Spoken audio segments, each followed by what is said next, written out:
तर अमोल मिटकरींनी अजित पवारांकडे भूमिका मांडावी असं प्रवीण दरेकर यांनी म्हटलेलं आहे। महायुतीतील नेत्यांवर आरोप करणं योग्य नसल्याचं दरेकर यांनी म्हटलं। तुमचं नाव अमोल आहे पण तुमची वक्तव्य अनमोल नाहीत असं जे आहे ते प्रवीण दरेकरांनी म्हटलेलं आहे।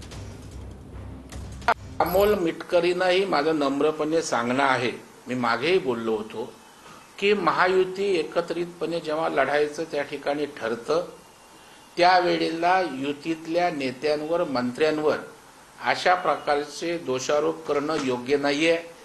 आपल्याला जे काय म्हणायचं असेल, तुमचे पक्षप्रमुख आहेत, हे राज्याचे उपमुख्यमंत्री अजितदादा आहेत, त्यांच्याकडे भूमिका मांडा। समोर आपला अंतर्गत वाद प्रकट करू नये हे पुन्हा एकदा त्या ठिकाणी आमच्या अमोल मिटकरींना माझं सांगणं आहे।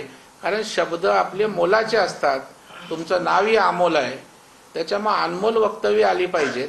परंतु तुम्ही त्या ठिकाणी जी वक्तव्य करताय ती त्या ठिकाणी मोलाची असली पाहिजे, ती दुर्दैवानं नाहीत। आपल्या महायुतीत वितुष्ट येणारी आहेत, त्याची काळजी घ्या।